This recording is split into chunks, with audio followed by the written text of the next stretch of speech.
Pasalnya, walaupun Rauf itu anak kandungnya, tetapi dia sangat tidak suka pada Rauf. Dan juga dia tidak senang kalau handphonenya dipegang oleh anak kandungnya tersebut. Namun, meskipun demikian, Rauf ini sering sekali datang ke rumah untuk secara diam-diam memainkan handphone ibunya. Dan dia juga lumayan sering mengambil handphone ibunya tanpa memberitahu sang ibu terlebih dahulu. Yang mana hal itu sering membuat ibunya merasa kesal dan sering marah-marah sampai memaki Rauf. Halo Sobat Pena, apa kabar hari ini? Assalamualaikum warahmatullahi wabarakatuh.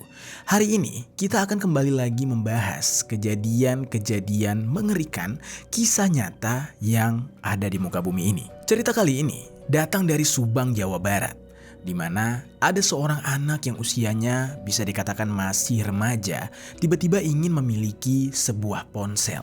Ya mungkin di pergaulannya dia, semua teman-temannya sudah memiliki handphone atau ponsel untuk bermain game ataupun untuk gaya-gayaan. Namun sayangnya, status ekonomi keluarganya tidak seberuntung keluarga yang lain.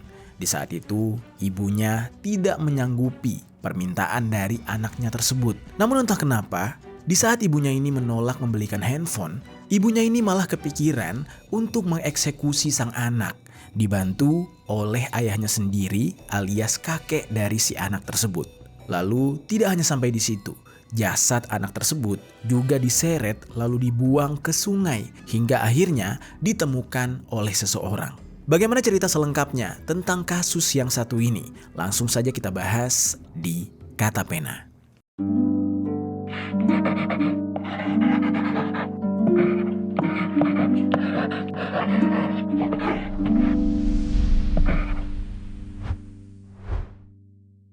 Seorang remaja di Subang, Jawa Barat menjadi korban oleh ibunya sendiri.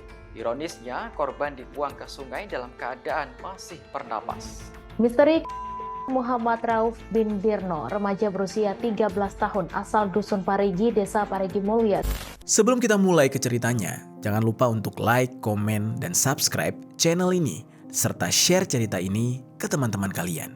Mari kita mulai ceritanya.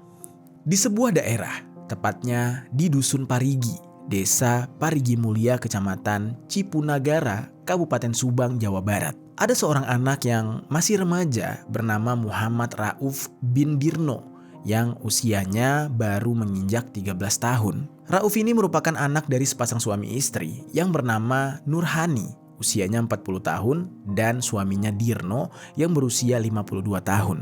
Hubungan suami istri ini, yaitu hubungan dari Nurhani serta Dino, bisa dikatakan amburadul. Segala hal buruk banyak terjadi di rumah tangga mereka. Dan ini semua dikarenakan si istri yang bernama Nurhani memiliki sifat yang temperamental. Dia emosional dan suka marah-marah. Rumah tangga mereka akhirnya tidak bisa diselamatkan lagi, yang membuat mereka memutuskan untuk bercerai. Setelah bercerai, mereka berdua akhirnya memilih untuk menikah dan hidup masing-masing. Sementara itu, anak mereka yaitu Rauf, akhirnya hak asuhnya dimenangkan oleh sang ibu, yang mana Rauf mau tidak mau ikut bersama ibunya. Rauf tinggal bersama sang ibu di sebuah rumah sederhana. Di sana dia tinggal bersama pamannya yang bernama Suganda dan juga kakeknya yang bernama Warim. Sejak ayah dan ibunya bercerai, dia jarang sekali berkomunikasi dengan ayahnya lagi. Ayahnya sudah sibuk dengan kehidupan rumah tangga barunya bersama istri baru.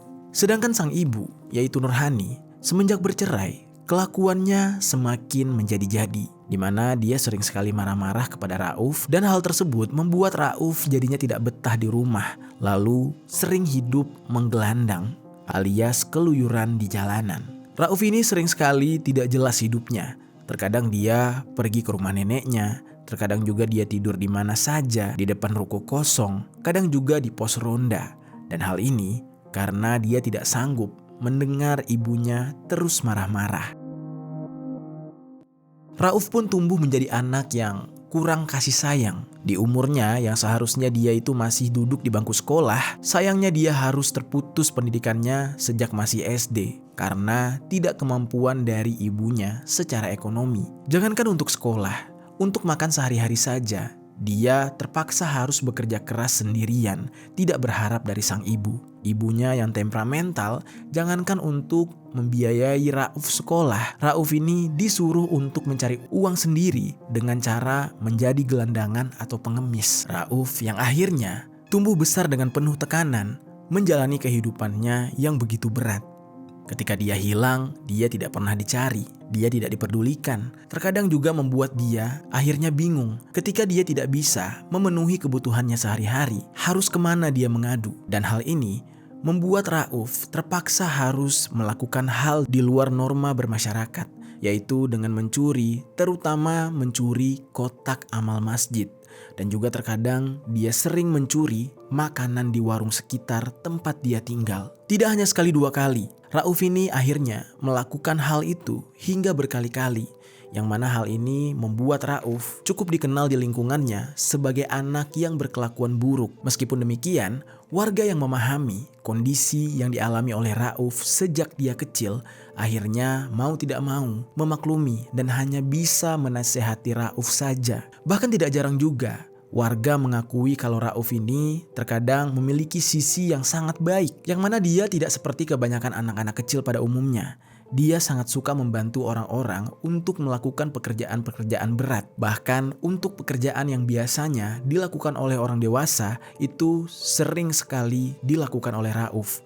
Misalkan dia sering membersihkan kotoran sapi di kandang sapi warga, lalu dia diberikan upah sedikit-sedikit hanya untuk penghidupan sehari-hari. Bahkan nih sobat, jika ada kegiatan lingkungan, Rauf ini sering sekali ikut bergotong royong. Rauf sering mengikuti kegiatan warga yang mana hal itu dia lakukan secara ikhlas. Rauf ini sudah sangat jarang pulang ke rumah orang tuanya. Dia terkadang pulang ketika hanya benar-benar butuh saja. Selebihnya, dia memilih untuk berada di luar agar tidak dimarahi oleh sang ibu dan bisa menyambung hidup. Lalu singkat cerita, pada suatu waktu, Rauf ini sedang berjalan-jalan keliling-keliling dan tiba-tiba melihat ada segerombolan anak kecil yang sedang main handphone. Ternyata hal tersebut membuat dia sangat sedih. Dia tiba-tiba juga ingin memiliki handphone seperti kebanyakan anak-anak kecil tersebut. Namun dia sadar dia tidak mungkin bisa mendapatkan handphone karena tidak mampu membeli handphone itu dengan penghasilannya sendiri. Lalu entah kenapa tiba-tiba dia terfikir untuk meminta dibelikan handphone kepada sang ibu. Entah apa yang ada di pikiran Rauf di saat itu. Padahal dia sadar, dia tahu ibunya pasti akan marah. Dan itu adalah kebiasaan sang ibu ketika mendengar sesuatu yang tidak mengenakan di telinganya. Rauf pun di saat itu memberanikan diri pulang ke rumah dan bertemu dengan sang ibu lalu berkata, "Bu, boleh nggak aku minta sesuatu sama ibu?" tanya Rauf. Tidak lama kemudian ibunya menjawab dengan sinis, "Mau minta apa? Jangan aneh-aneh. Lagian ngapain minta-minta? Saya tidak suka sama kamu. Kamu kalau mau pulang gak usah minta-minta atau sekalian gak usah pulang ke rumah ini." Di saat itu Rauf yang sudah terbiasa dengan omelan ibunya, dia tidak memasukkan kalimat tersebut ke dalam hatinya. Dia tetap fokus dengan tujuannya dan berkata, "Ibu, kalau boleh aku dibelikan handphone dong," ucap Rauf dengan kalimat yang sangat baik. Ibunya, Nurhani, yang mendengar hal itu merasa sangat kesal dan langsung naik darah. Dia mengatakan, "Kamu ini gak tahu diri ya? Sudah tahu keadaan keluarga ini lagi berantakan, malah minta handphone. Gak mikir pakai otak. Orang mah apa-apa tuh dipikir dulu. Kalau mau minta tuh tahu batasan. Jangan kayak orang punya banyak uang aja kamu." Di saat itu, Rauf yang mendengar kalimat ibunya kembali menjawab dengan nada yang sangat baik. "Ya udah, nanti aja Bu kalau gitu, kalau memang ada uangnya. Kalau sekarang aku mau pinjam handphone ibu boleh nggak buat main sebentar?" ucap Rauf. Dan di saat itu, Nurhani mendengar jawaban tersebut hanya ketus, tak mau memberikan jawaban. Pasalnya, walaupun Rauf itu anak kandungnya, tetapi dia sangat tidak suka pada Rauf. Dan juga dia tidak senang kalau handphonenya dipegang oleh anak kandungnya tersebut. Namun, meskipun demikian, Rauf ini sering sekali datang ke rumah untuk secara diam-diam memainkan handphone ibunya. Dan dia juga lumayan sering mengambil handphone ibunya tanpa memberitahu sang ibu terlebih dahulu. Yang mana hal itu sering membuat ibunya merasa kesal dan sering marah-marah sampai memaki Rauf. Dia pernah berkata, kamu ini kalau mau pinjam handphone, ngomong dulu sama ibu.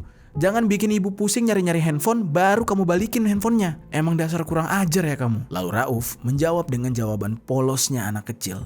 Dia berkata, lagian ibu suka ngelarang aku minjam handphonenya. Kalau aku izin dulu, pasti gak dikasih.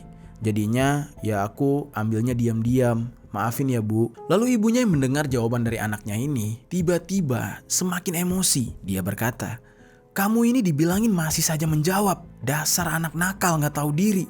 Muak saya sama kamu ini. Pergi kamu. Jangan balik lagi ke rumah ini. Jadi gelandangan aja gak apa-apa. Gak usah balik lagi ke sini, kata sang ibu sambil membentak Rauf. Rauf yang di saat itu sangat ketakutan kepada ibunya, akhirnya mau tidak mau memilih untuk pergi. Di saat itu dia berniat akan kembali jika ibunya sudah memaafkan dia, alias ibunya sudah melupakan masalah di hari tersebut. Dan pada saat itu Rauf ini memilih untuk pergi ke kandang sapi milik warga yang bernama Arman. Dia ke sana untuk meminta pekerjaan sekaligus untuk meminta izin agar bisa tinggal di kandang sapi tersebut untuk sementara waktu sambil membantu-bantu pemilik kandang sapi tersebut. Pada saat itu, Arman selaku pemilik kandang sapi langsung mengizinkan Rauf karena memang menurut dia Rauf ini sering bekerja membantu dia sebelumnya dan kerjanya juga sangat bagus. Jadi Arman merasa senang dengan Rauf. Lalu singkat cerita, beberapa hari setelah diusir oleh sang ibu, Rauf ini memilih menghabiskan waktunya untuk bekerja di kandang sapi milik Arman tersebut. Lokasi dari kandang sapi tersebut tidak jauh dari rumah ibunya. Di setiap pekerjaannya, Rauf ini sangat rajin. Dia ditugaskan untuk memberikan makan serta membersihkan kotoran sapi di kandang tersebut. Dan dia juga sering sekali membersihkan area kandang sapi tanpa disuruh terlebih dahulu. Dia benar-benar punya inisiatif untuk bekerja dan baru berhenti ketika dia sudah lelah. Untuk bisa tidur di kandang sapi tersebut, Rauf ini dibuatkan semacam angkringan dari kayu ala kadarnya oleh si pemilik kandang yaitu Arman. Dan Rauf tidur di sana. Posisinya masih berada di dalam kandang, yaitu tepat di bawah atap.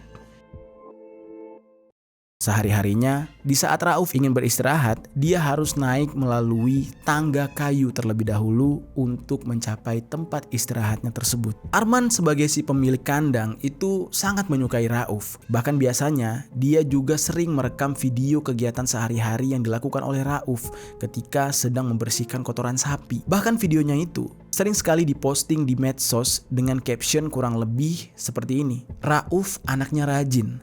Bersihin kotoran sapi, dia tidak jijik, tulis Arman di caption videonya. Dalam setiap pekerjaannya, Rauf ini selalu terlihat senang. Dari gerak-geriknya juga, dia sangat cekatan. Meskipun tangannya terkadang sampai belepotan kotoran sapi. Dan biasanya dia menggunakan beberapa peralatan yang ada di kandang sapi, seperti sapu lidi, sekop, dan juga beberapa alat lain. Namun tetap aja, kotoran sapi tersebut mengenai tubuhnya. Namun Rauf tampak tidak merasa jijik dan dia tahu kalau itu adalah tanggung jawabnya. Singkat cerita, tibalah di suatu malam, tepatnya pada Selasa malam, tanggal 3 Oktober tahun 2023. Rauf, tiba-tiba dia kangen ingin pulang. Dan ya seperti biasa, dia ingin meminjam handphone ibunya. Dia mau bermain handphone, bermalas-malasan di rumah. Kemudian dia langsung pulang menuju ke rumah ibunya. Pada saat itu, karena merasa sudah larut malam dan semua pintu masuk rumah pasti sudah dikunci, akhirnya dia memikirkan cara agar tetap bisa pulang malam itu juga.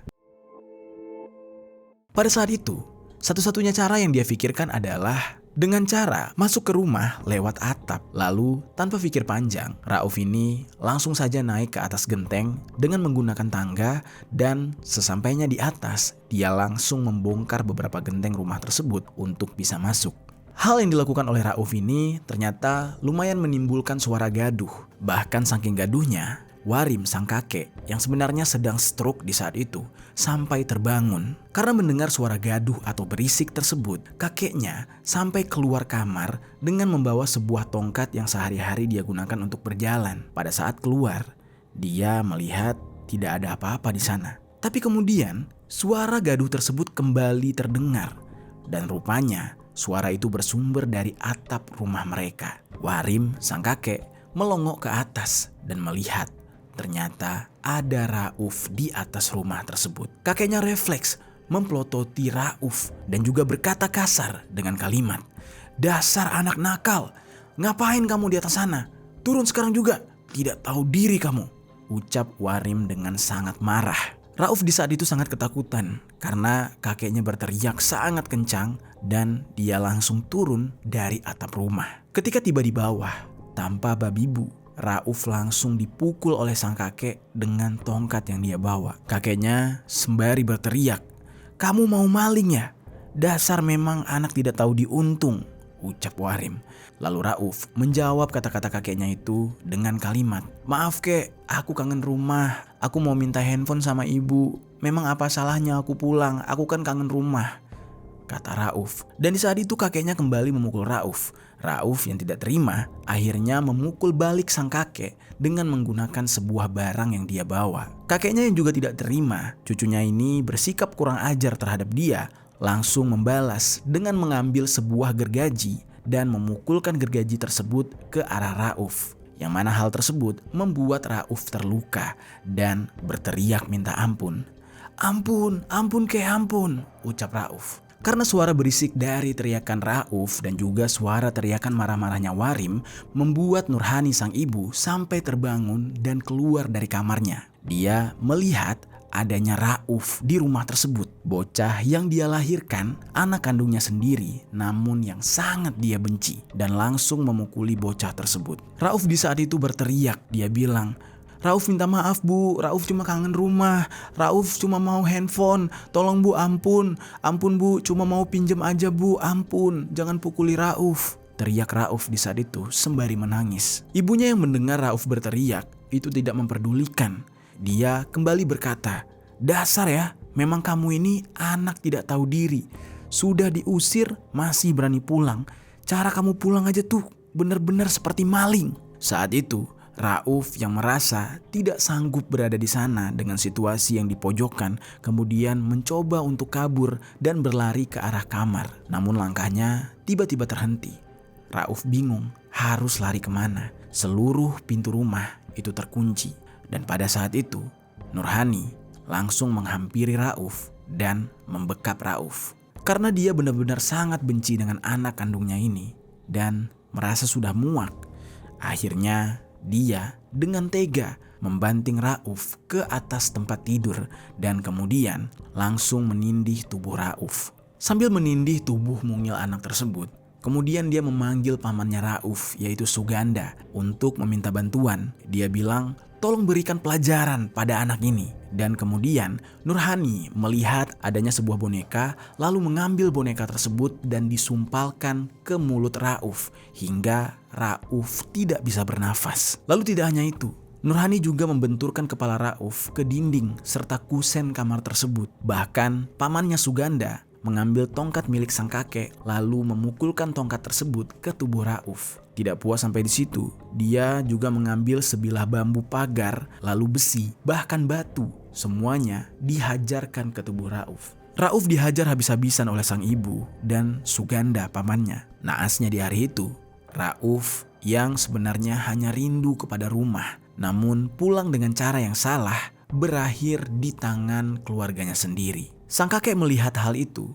sama sekali tidak mencegah perlakuan dari sang ibu serta pamannya. Tetapi justru kakeknya yang sebenarnya dalam kondisi sedang stroke ini ikut menghajar Rauf. Setelah mereka merasa puas, kemudian Suganda mengikat tubuh Rauf dan membawa Rauf ke area dapur. Di sisi lain, beberapa tetangga yang tinggal berdekatan di lingkungan mereka itu sudah mulai satu persatu keluar dari rumah karena merasa terganggu dengan suara gaduh yang berasal dari rumah keluarga Nurhani. Bahkan sampai memberanikan diri untuk masuk ke dalam rumah Nurhani. Di saat itu Nurhani tidak mau membukakan pintu rumah tersebut. Tapi para tetangga yang merasa curiga entah dengan cara apa tiba-tiba bisa masuk ke dalam rumah tersebut. Dari beberapa sumber yang dikatakan ada warga yang berusaha untuk mendobrak pintu. Warga yang berhasil masuk ini merasa sangat kaget melihat kondisi di dalam rumah tersebut adanya seorang anak kecil yang sudah terkapar berlumuran cairan merah. Dan anak kecil tersebut adalah Rauf, anak dari keluarga pemilik rumah itu. Tetangga yang kaget tidak sempat menanya ada apa yang terjadi dengan Rauf. Di saat itu, tiba-tiba Nurhani terfikir untuk beralibi. Dia bilang kepada tetangganya itu, dia ingin meminjam motor dengan alasan dia mau membawa Rauf ke rumah sakit terdekat. Tetangganya yang tidak merasa curiga sama sekali, lantas langsung meminjamkan motor tersebut dengan mudahnya. Di saat itu mungkin dia berpikir Rauf ini mengalami kecelakaan. Dan singkat cerita, dipinjamkanlah motor tetangga tersebut dan Nurhani mulai diboncengi oleh Suganda membawa tubuh kecil Rauf. Tubuh Rauf diletakkan di tengah, lalu mereka berangkat dan di saat itu terlihat Rauf ini masih bisa berbicara walau tubuhnya sudah penuh dengan cairan merah. Rauf sempat mengatakan sebuah kalimat kepada sang ibu. Dia bilang, "Bu, sakit bu, Rauf ngantuk, Rauf capek bu, tolong bu." Dan setelah itu Rauf pun memejamkan matanya, hilang kesadaran. Belum sampai di rumah sakit, Suganda dan Nurhani yang merasa ketakutan kemudian menghentikan motor mereka. Mereka sedikit berdiskusi dan berkata, kayaknya kalau kita bawa nih anak ke RS sekarang, nanti pihak RS malah curiga. Pastikan mereka tahu alasan kenapa Rauf ini lebam-lebam, lukanya karena kena benda semacam apa. Sama aja gak sih? Seperti kayak kita tuh ya nganter nyawa, kata Nurhani. Kemudian Suganda yang mengendarai motor langsung menghentikan motor tersebut di pinggir kali.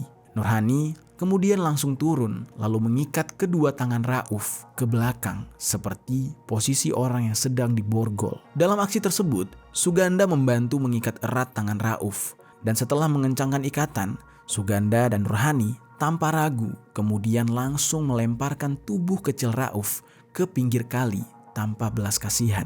Di saat itu mereka tidak mengetahui apakah Rauf ini benar-benar sudah meninggal atau hanya pingsan.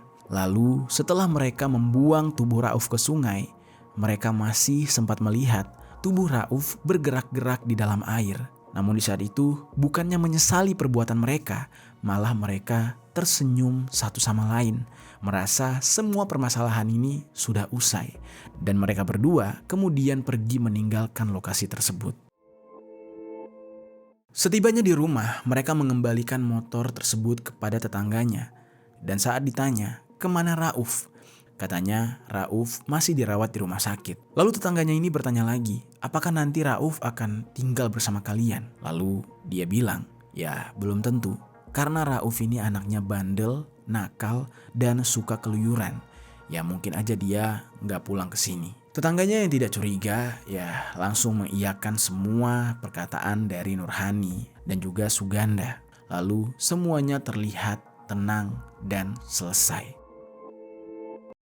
Namun sobat, keesokan harinya, tepatnya di pagi hari yaitu hari Rabu 4 Oktober tahun 2023, ada seorang warga yang hendak melakukan aktivitas. Kebetulan rumah dari warga tersebut sangat dekat di sekitar kali saluran irigasi Blok Sukatani Desa Bugis, Kecamatan Anjatan, Kabupaten Indramayu, Jawa Barat. Pada saat itu, dia hendak mengambil air. Namun, belum sempat mengambil air, dia tiba-tiba melihat adanya sosok yang mirip seperti manusia mengambang dan tersangkut di bebatuan. Pada saat itu dia masih positive thinking. Dia menganggap mungkin aja itu adalah kain atau mungkin patung. Namun, ketika dia mendekati benda tersebut, dia baru sadar kalau itu adalah jasad manusia, yang lebih tepatnya adalah jasad seorang anak kecil. Merasa sangat ketakutan melihat hal tersebut, dia kemudian langsung lari menghampiri pemukiman warga sambil berteriak.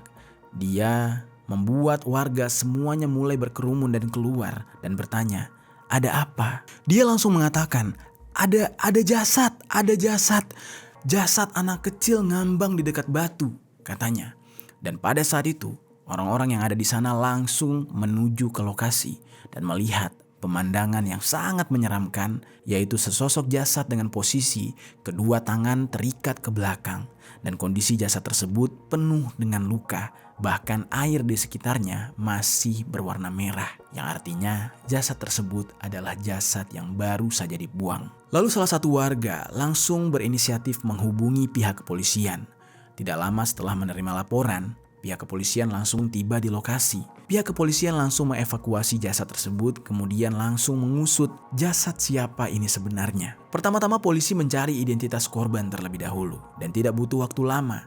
Polisi akhirnya segera mengetahui identitas dari jasad tersebut yang merupakan jasad dari seorang anak yang bernama Muhammad Rauf. Setelah mendapati identitas itu, hal pertama yang dilakukan oleh pihak kepolisian adalah menghubungi pihak keluarga. Saat itu polisi langsung datang ke kediaman Nurhani, sang ibu, dan sesampainya di sana, Nurhani bersama Suganda dan juga Warim tiba-tiba merasa sangat gugup. Polisi yang merasa curiga selanjutnya melakukan tindakan dengan menggeledah kediaman Nurhani.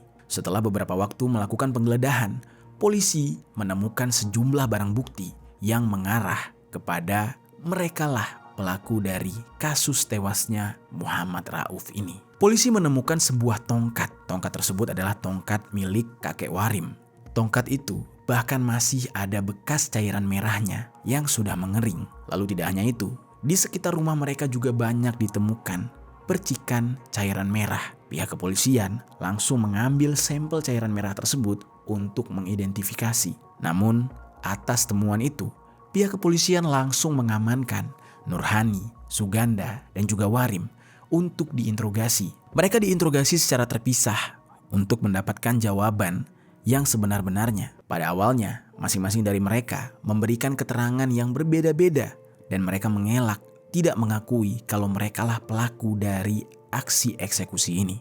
Namun, karena pihak kepolisian terus saja mendesak ketiganya, akhirnya mau tidak mau, mereka mengakui perbuatannya tersebut dan mereka pun ditetapkan sebagai tersangka. Atas perbuatan mereka ini, mereka dikenakan pasal 80 ayat 3 dan ayat 4 Undang-Undang RI nomor 35 tahun 2014 tentang perlindungan anak dan atau pasal 44 ayat 3 Undang-Undang RI nomor 23 tahun 2004 tentang penghapusan kekerasan dalam rumah tangga. Banyak yang menyayangkan kasus ini dianggap sangat ringan hukumannya. Banyak orang-orang yang berharap ketiga pelaku mendapatkan hukuman setimpal, kalau bisa hukuman mati.